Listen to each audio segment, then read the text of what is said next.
Students, જો તમે ધોરણ 12 ની અંદર અભ્યાસ કરતા હોય, સાયન્સ હોય, કોમર્સ હોય કે પછી આર્ટ્સ હોય, એની અંદર ઇંગ્લિશની અંદર ઈમેલ રાઇટિંગ તો પૂછાય જ છે. તમને ખબર છે, તમે ફર્સ્ટ એક્ઝામ આપો, સેકન્ડ એક્ઝામ આપો કે પછી બોર્ડની અંદર પરીક્ષા આપવાના હોય તો ઈમેલ રાઇટિંગ તમને ખબર છે 5 માર્ક્સનું પૂછાય છે. તો આજે હું તમારી સામે ધોરણ 12ની અંદર પૂછાતો મોસ્ટ આઈએમપી વિષય પર ઈમેલ પૂછાય છે એ તમારી સામે લઈને આવ્યો છું. યસ સ્ટુડન્ટ, આજે હું તમને ધોરણ 12ની અંદર મોસ્ટ આઈએમપી ઈમેલ બનાવવા માટે જઈ રહ્યો છું. યસ, આ એક ફોર્મેટ જ છે એવું તમે સમજી શકો છો.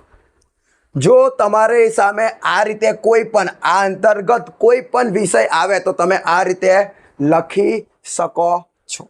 અને બીજું એ પણ કે તમે જો તમને કોઈ નામ ચેન્જ કરી દે તો પણ તમારો ફાયદો થઈ શકે છે. તો શરૂ આપણે સ્ટાર્ટ કરીએ, વધારે ટાઈમ વેસ્ટ નહીં કરીએ, ફટાફટ ચાલુ કરીએ. તો સ્ટુડન્ટ્સ, સ્ક્રીન પર તમને દેખાતું હશે કે વાંચું છું, તમે સ્ક્રીન પર જુઓ. Ramesh Trivedi send an email of Nirav Prakashan @yahoo.com complaining about not receive book which he had ordered 50 days ago. Write an email on his behalf. તમારી સામે સ્ક્રીન પર તમે જોઈ શકો છો કે સ્ટુડન્ટ, તમારી સામે આ રીતે એક ઈમેલ તમારી સામે આવી શકે.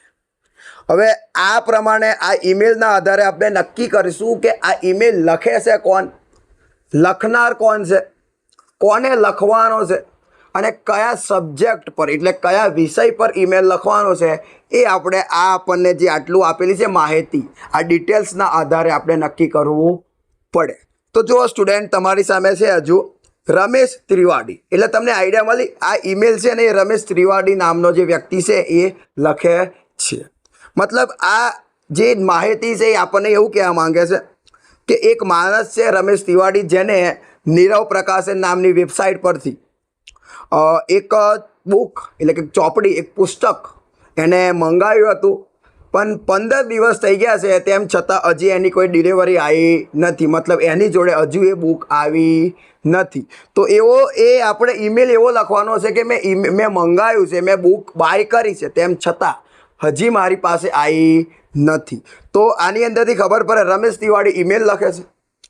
કોને લખે છે? નીરવ પ્રકાશન. તો તમે અંદર જોઈ શકો છો નીરવ પ્રકાશનની ઈમેલ આપેલી છે, મતલબ જે વેબસાઇટ છે એ વેબસાઇટની ઈમેલ તમારી સામે છે. અને સબ્જેક્ટની વાત કરીએ વિદ્યાર્થીઓ, તો જુઓ તમારી સામે અંદર લખેલું જ છે complaining about not receive book. એ આપણો શું થઈ શકે? એ આપણો થઈ જશે સબ્જેક્ટ. જો વિદ્યાર્થીઓ, જો તમે પહેલી વાર લાઈફમાં ઈમેલ ભણતા હોય કે પછી તમે ભણી ગયા હોય તો તમને ખબર છે કે ઈમેલની અંદર એક ફોર્મેટ હોય કે સૌથી પહેલાં આ લખવાનું, એના પછી આ, એના પછી આ, એના પછી આ. તો એ જ રીતે આપણે શરૂઆત કરીએ. તો જો સ્ટુડન્ટ, કઈ રીતે લખવાની? તો સૌથી પહેલાં તમારે જે તમારું પેજ હોય, સપ્લિમેન્ટરીનું જે પણ પેજ હોય એની ઉપર સૌથી પહેલાં તમારે ઈમેલ રાઇટિંગ એવું તમારે લખવું પડે. ઓકે વિદ્યાર્થીઓ?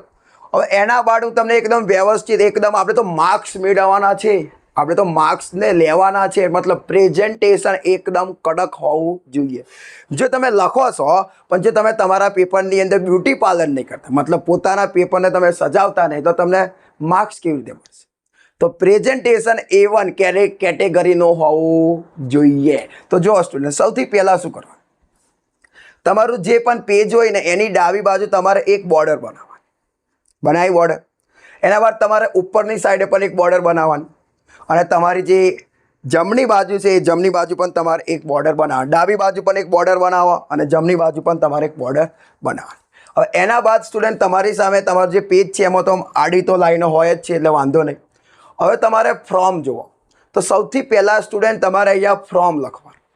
જેવું ફ્રોમ લખાઈ જાય પણ એની નીચેની લીટીમાં તમારે ટુ લખવાનું અને ટુ લખાઈ જાય એના નીચે તમારે સબ લખવાનું. સૌથી પહેલાં તમારે આ લખી દેવાનું, ફ્રોમ ટુ અને સબ્જેક્ટ. એ લખાઈ જાય પછી તમારે આ રીતે તમારે ત્યાં લીટા કરવાના, મતલબ ડોટ કહેવાય આપણી ભાષામાં, તો એ વ્યવસ્થિત ડોટ કરવાના. આટલું કરી દેવાનું.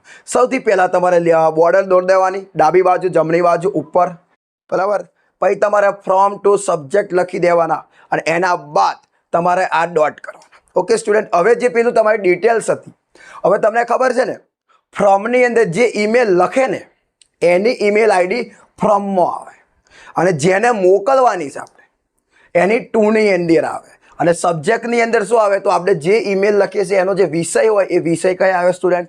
સબ્જેક્ટની અંદર એનો વિષય આવે. ઓકે, તો જો ફ્રોમની અંદર તમને ખબર છે કે ઈમેલ કોણ લખતેલું? ઈમેલ લખનાર કોણ હતું? તો ઈમેલ લખનાર રમેશ તિવાડી હતો. તો રમેશ તિવાડી છે એ ઈમેલ લખશે, તો આપણને એની અંદર એ રમેશની તો ઈમેલ આપેલી નથી, તો આપણે એનો યુઝ કરીને આપણે પોતાની, જો ન આપેલી હોય તો પોતાની જાતે ઈમેલ લખી દે. તમે કોઈ પણ લખી શકો, યુનિક તમે ગમે તે લખી શકો છો. triwadipatel@gmail.com યા ફિર રમેશ ત્રિવાડી 123@gmail.com, તમે કંઈ પણ લખી શકો છો. પણ એક વાત ખાસ ધ્યાન રાખવાનું કે ઈમેલની અંદર બધા જ અક્ષર બીજી ABCDની અંદર હોય, સ્મોલ અક્ષર હોય, કેપિટલ અક્ષર એક પણ હોતો નહીં. અને જ્યારે પણ ઈમેલ લખો તેમાં કોઈ પણ જગ્યાએ સ્પેસ ન લખવી, કોઈ પણ જગ્યાએ સ્પેસ ન રાખવી, અને બધા અક્ષર બીજી ABCDની અંદર લખવાના. તો જુઓ, મેં તમારા માટે લખ્યું જ છે. ફ્રોમની અંદર મેં તમારી એ જે રમેશ ત્રિવાડી છે એની ઈમેલ કેવી બનાવી? triwadi45@gmail.com એવું મેં મારી જાતે લખી દીધું. તમે અહીંયા તમારી જાતે ત્રિવાડીની, તમે તમારી ના લખી દેતા પાછા. કોઈ રોનક હોય તો રોનક ના લખતા, હરેશ હોય તો હરેશ ના લખાય, પોતાનું નામ ના લખાય. અહીંયા ઈમેલ તમે થોડી લખો છો, કોણ લખે છે? રમેશ તિવાડી લખે છે. તો રમેશ તિવાડીની ઈમેલ બનાવો, ગમે તે બનાવી શકો. ઓકે, ટુની અંદર તમે જુઓ તો તમને ખબર છે કે નીરવ પ્રકાશન છે એની આપણે આપેલી જ છે, જે આપણે ડિટેલ્સ આપેલી એની અંદર આપણને આપેલી હતી. તો નીરવ પ્રકાશન @yahoo.com એ આપણે ટુની અંદર લખી દીધું સ્ટુડન્ટ્સ. હવે આવ્યો વાત તો સબ્જેક્ટ. તો સબ્જેક્ટની અંદર પણ મેં તમને એમાં બતાવેલું કે એની અંદર તમે જુઓ, સબ્જેક્ટ તમને આપેલો હતો complaining about not delivery of the book, મતલબ એને ચોપડી મંગાવી છે પણ હજુ એની ડિલિવરી થઈ નથી. ઓકે, આટલું લખ્યા બાદ સ્ટુડન્ટ તમારે એક સરસ ફરીથી એક નાની લીટી દોરવાની અંદર.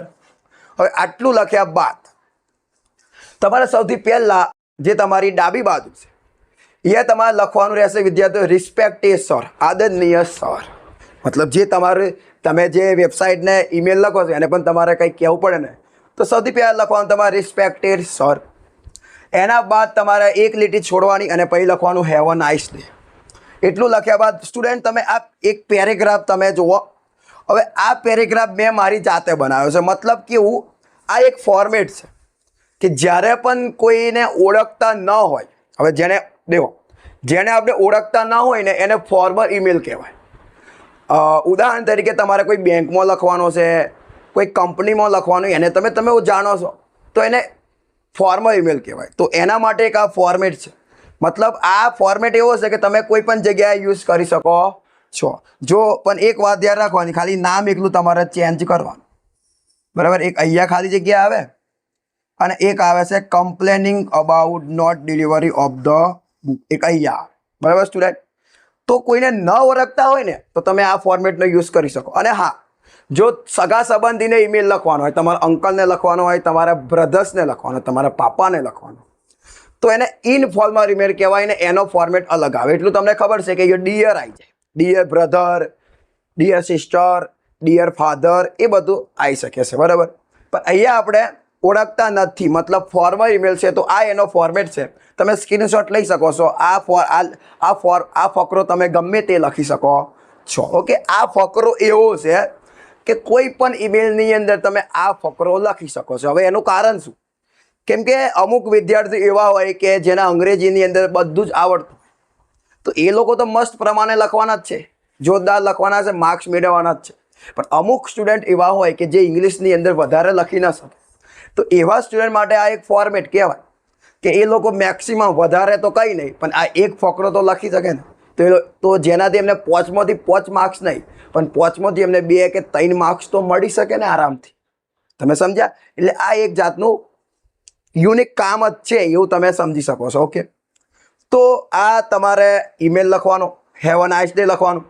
પછી જો મેં લખ્યું છે આઈ એમ રમેશ તિવાડી, હું એ રમેશ તિવાડી છું. અહીંયા તમારે જે બીજી ઈમેલ હોય તો ભાઈ બીજાનું નામ લખવાનું, સુરેશ હોય તો સુરેશભાઈ લખવાનું. ઓકે, લખ્યું આઈ am sending you this email, હું તમને આ દેખેલો ને, હું તમને આ ઈમેલ મોકલી રહ્યો છું. The purpose of my email is complaining about not delivery of the book. મારી ઈમેલનો હેતુ એ જ છે કે મેં ચોપડી મંગાવી પણ હજી એની ડિલિવરી થઈ નથી, એની હું તમને ફરિયાદ કરી રહ્યો છું. કમ્પ્લેન કરવી મતલબ ફરિયાદ કરી રહ્યો છું. આઈ હોપ, હું આશા રાખું છું, you have read my email properly. હું આશા રાખું છું કે તમે મારી ઈમેલને એકદમ ધ્યાનપૂર્વક શાંતિથી વાંચશો કે વાંચી છે તમે. હું આશા રાખું છું કે તમે મારી ઈમેલને શાંતિથી વાંચી છે. મોકલી દીધી છે ને આપણે, તો શું લેવા દેવા, આપણે તો મોકલી દીધી ઈમેલ, બરાબર. તો સ્ટુડન્ટ, આ ફકરો તમે કોઈ પણ ઈમેલ આવે તો તમે લખી શકો. આઈ એમ ખાલી જગ્યા એવું માની લો. I am sending you this email. The purpose of my email is blank છે. ફરીથી I hope you have read my email proper. આટલું તમે લખી શકો છો. હવે સ્ટુડન્ટ, જે મેન વાત છે એ હવે મેન વાત છે. હવે જે complaining about not delivery of the book, ચોપડીની ડિલિવરી થઈ નથી તેની ફરિયાદ. ચોપડીની ડિલિવરી માટે ફરિયાદ, ચોપડીની ડિલિવરી વિશે ફરિયાદ કરી રહ્યો છું. તો હવે સ્ટુડન્ટ, તમારી સામે કદાચ બુક ના આવી શકે, ટીવીની ડિલિવરી ના થઈ હોય એવું પૂછાય.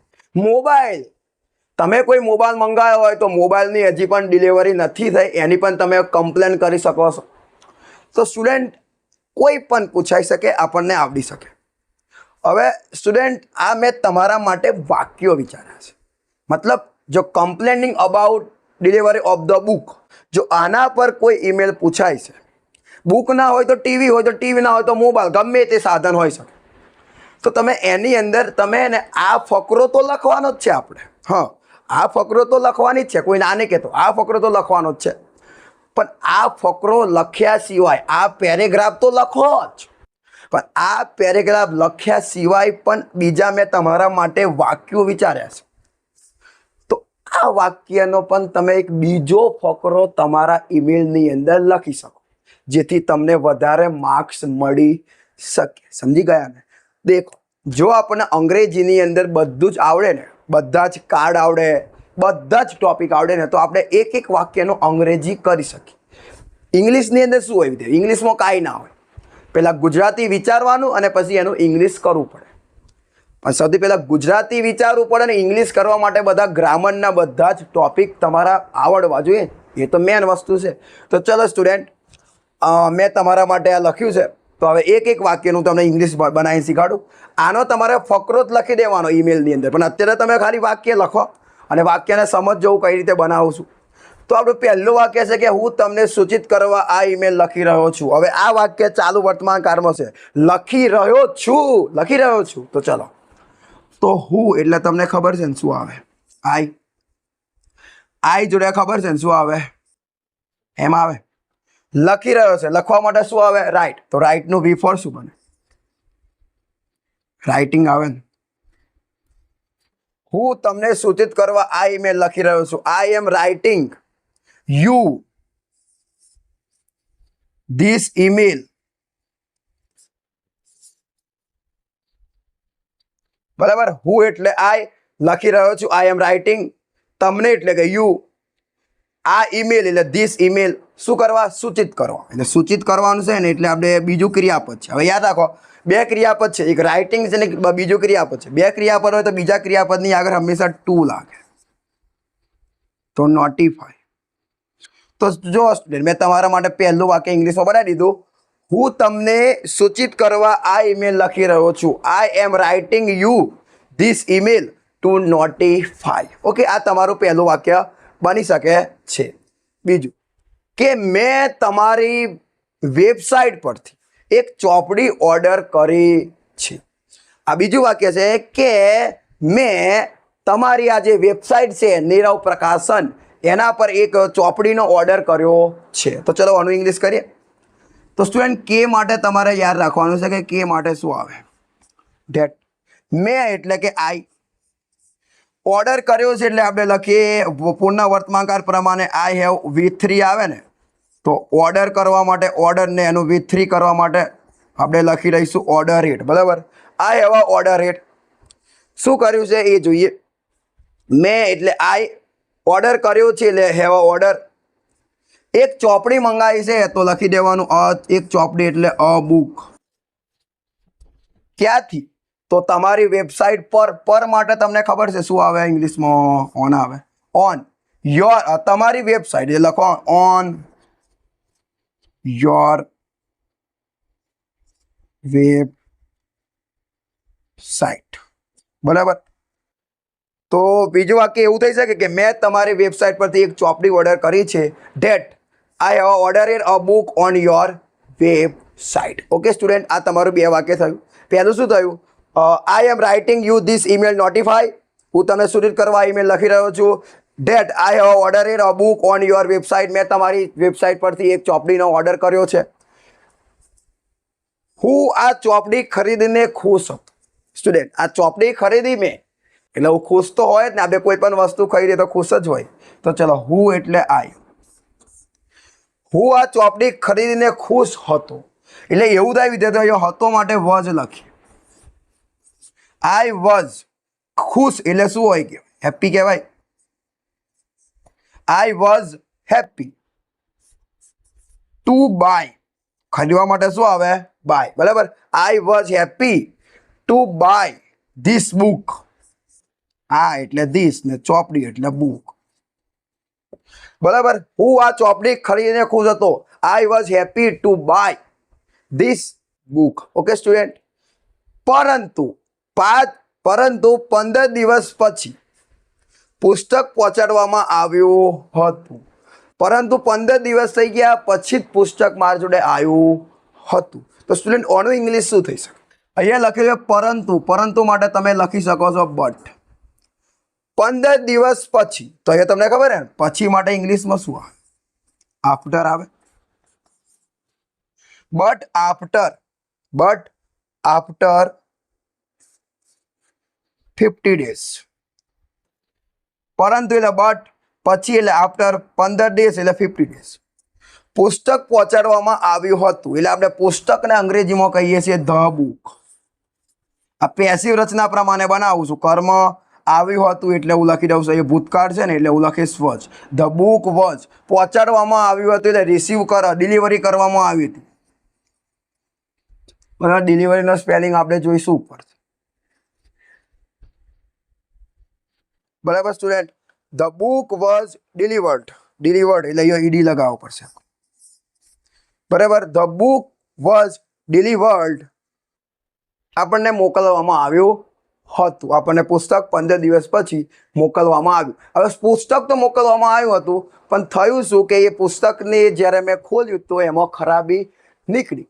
બરાબર. પહોંચાડવામાં આવ્યું હતું પરંતુ 15 દિવસ પછી પુસ્તક પહોંચાડવામાં આવ્યું હતું. એ બહુ લેટ થઈ ગયું કહેવાય, એટલે બધે માર નહોતું જોતું. હવે આગળનું વાક્ય જુઓ. હું આ દિલથી નિરાશ છું. મને આ જે મેં ડીલ કરી તમારી સામે, ચોપડી મેં મંગાવી, એ મને એનાથી હું નિરાશ થઈ ગયો. તો હું એટલે આઈ. નિરાશ છું તો આઈ એમ નિરાશ. નિરાશ એટલે થી માટે ખબર છે શું આવશે? વિથ આવશે. આ ડીલ એટલે લખવાનું ધીસ. ડીલ એટલે પેલું deal. I am disappointed with this deal. Okay student. હું ઈચ્છું છું કે તમે મારા ઓર્ડરને ફરીથી એકવાર ચેક કરો. હું ઈચ્છું છું એટલે હું એટલે આઈ. ઈચ્છું છું એટલે શું આવે? વોન્ટ આવે. આઈ વોન્ટ ધેટ તમે મારા ઓર્ડરની ફરીથી ચકાસણી કરો. You have recheck. You have rechecked my order. Okay, student. I want that. You have rechecked my order. Recheck એટલે ફરી ચેક કરો. હું છેલ્લા 5 વર્ષથી તમારો ખુશ ગ્રાહક છું. I am happy customer.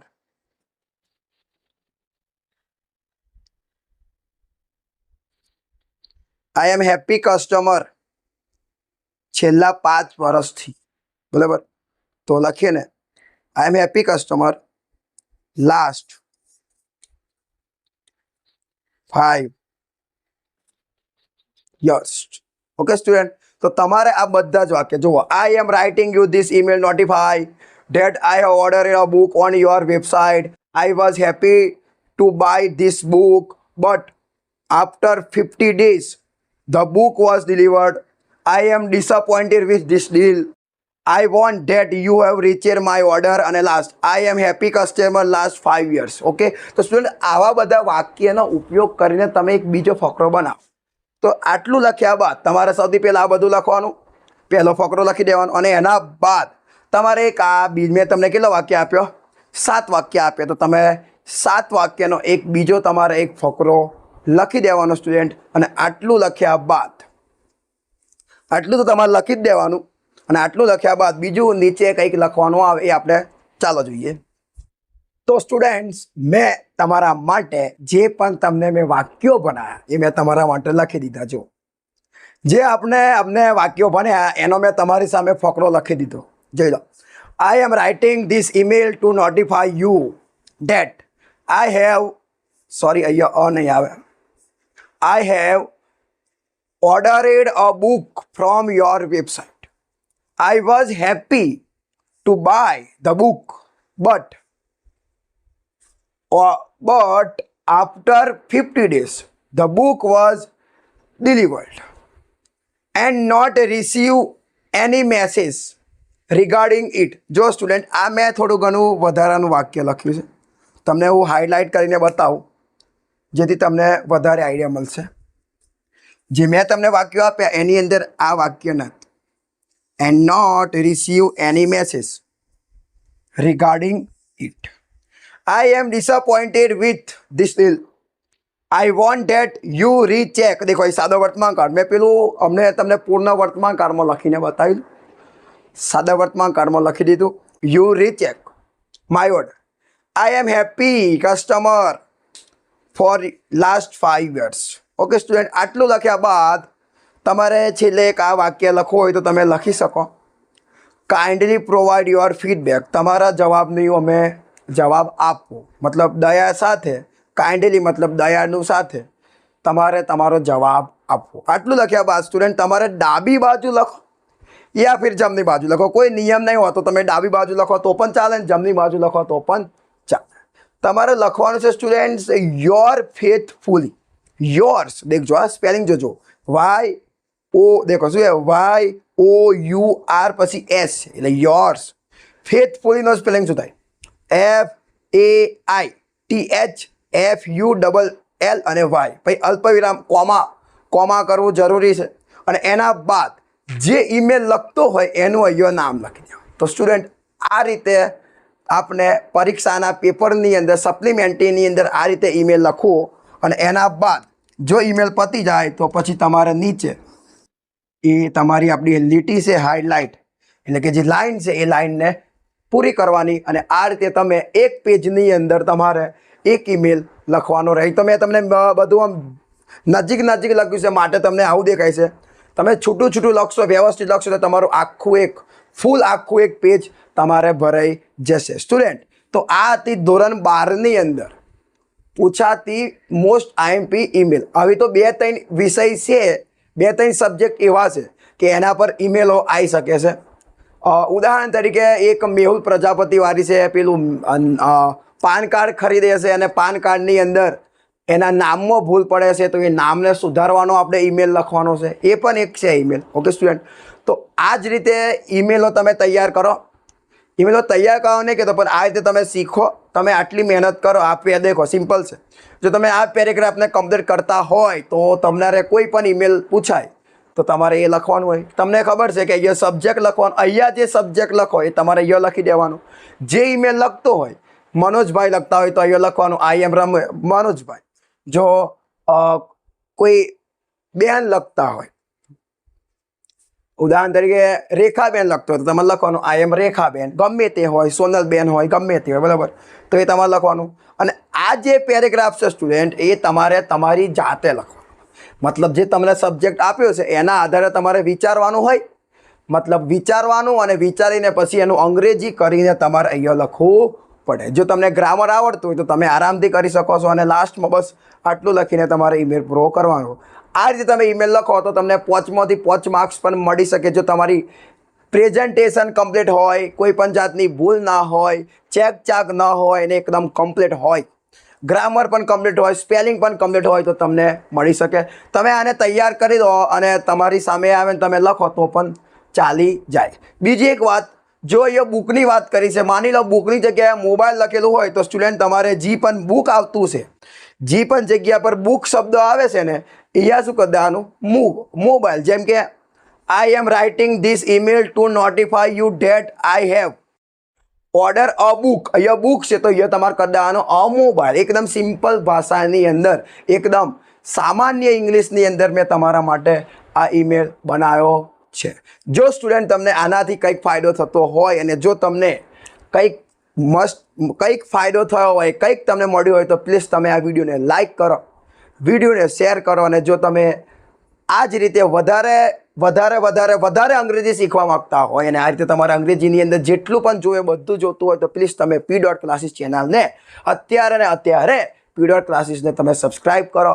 તમારા જેટલા પણ રિલેટિવ્સ હોય, જેટલા પણ સગા સંબંધી હોય, બધાને આ વિડીયો શેર કરો, જેથી એ પણ અંગ્રેજીની અંદર આ બધી તૈયારી કરીને અંગ્રેજીની અંદર વધુમાં વધુ સારામાં સારું પરિણામ મેળવી શકે. ત્યાં સુધી તૈયારી કરતા રહો. Best of luck.